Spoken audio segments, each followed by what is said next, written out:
আসসালামু আলাইকুম। ওয়ালাইকুম আসসালাম। হুজুর, উত্তর পাড়ার ছেলেরা পূজা মণ্ডপ ভাঙতে যাইতেছে, এটা কি ঠিক হবে? কি বলো? আমাদের ইসলাম ধর্ম কখনো এই শিক্ষা দেয় না যে আমরা অন্য ধর্মের উপর আঘাত করব। এবং পবিত্র কোরআনুল কারীমের মধ্যে এসেছে যে আমরা যেন ভুল করেও তাদের দেবদেবীর নামে গালি না দেয়, কেননা তারা অজ্ঞতাবশত আমাদের আল্লাহকে গালি দিয়ে বসতে পারে। হুজুর, আমি ওদেরকে অনেক বুঝিয়েছি, কিন্তু ওরা কিছুতেই থামতেছে না। আপনি কিছু একটা করুন হুজুর, না হলে বিপদ হয়ে যাবে। তাহলে দেরি করা যাবে না, তাড়াতাড়ি কিছু একটা করতে হবে।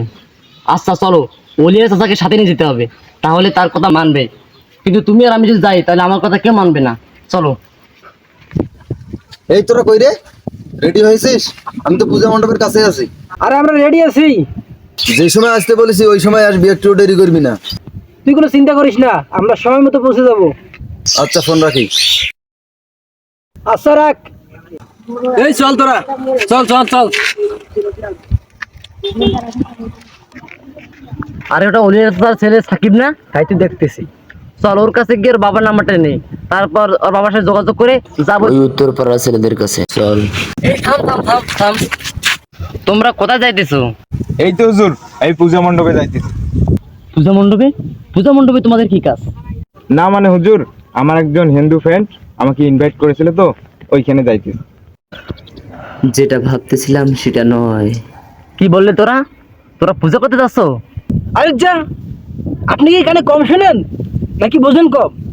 আমরা তো আপনাকে বললাম যে আমরা পূজার দাওয়াত খাইতে যাইতেছি। মুসলমানের সন্তান হয়ে তোরা পূজা দাওয়াত খাইতে যাচ্ছ, তোদের লজ্জা করে না? লজ্জা করবে কেন? আমরা কি ওখানে হারাম কিছু খাইতে যাচ্ছি নাকি? আর আপনি কি জানেন না ধর্ম যার যার উৎসব সবার? আচ্ছা একটা কথা বলি, তোমরা কি তোমাদের কোরবানির ঈদে তোমাদের হিন্দু ফ্রেন্ডকে দাওয়াত দিয়েছিলে? দিয়েছিলাম তো হুজুর। তোমার বন্ধু কি এসেছিল? না, আসেনি। এসব কথা বাদ দিয়ে আমাদের কেন দাঁড় করালেন সেটা আগে বলেন। একটু দাঁড়াও, সব বলতেছি তোদের। সেদিন তোমার বন্ধু আসেনি, তার কারণ হচ্ছে সেদিন আমরা গরু জবাই করেছি, যেটা তাদের ধর্মে নিষিদ্ধ। এটা তো সবাই জানে, তাই এসব কথা বলতেছেন কেন? কারণ তোমরা পূজা দাওয়াত খাই যাচ্ছ, যেটা ইসলাম ধর্মে নিষিদ্ধ।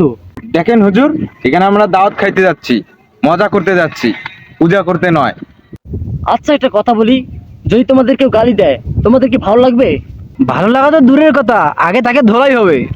এই মূর্তি পূজা শিরিক, এই শিরিকের মধ্যে যে আল্লাহকে অপমান করা হচ্ছে, তোমরা মুসলমানের সন্তান হয়ে কিভাবে যেতে পারো?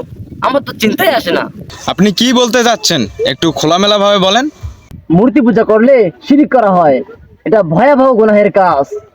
আর পবিত্র কোরআনের মধ্যে আল্লাহ তাআলা বলেন, ইন্না শিরকা লা জুলমুন আযীম, নিশ্চয়ই শিরিক বড় অন্যায়, বড় জুলুম। আল্লাহ এই গুনাহ তাওবা ছাড়া মাফ করবেন না। কারণ শিরিক করলে আল্লাহকে অপমান করা হয়, আল্লাহর অংশীদার বানানো হয়। যেসব জায়গায় এই সমস্ত শিরিক কাজ করা হয়, আমরা মুসলমানের সন্তান হয়ে কি করে ওই সমস্ত জায়গায় যেতে পারি? একবার কথাটা ভেবে দেখবা, এবং আশা করব তোমরা আর যাবা না। আচ্ছা দেখি হুজুর কি করা যায়। আচ্ছা, যে কারণে তোমাদেরকে দাঁড় করিয়েছিলাম, সাকিব তুমি তোমার আব্বুর নাম্বারটা আমাকে দাও তো। আচ্ছা তোলেন হুজুর, 017।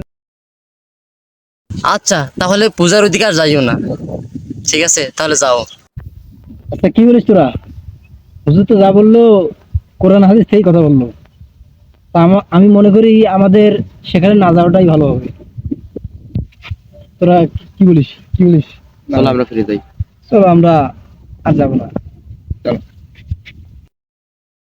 ধর্ম যার যার উৎসব সবার, এটা একটি কুফরি কথা।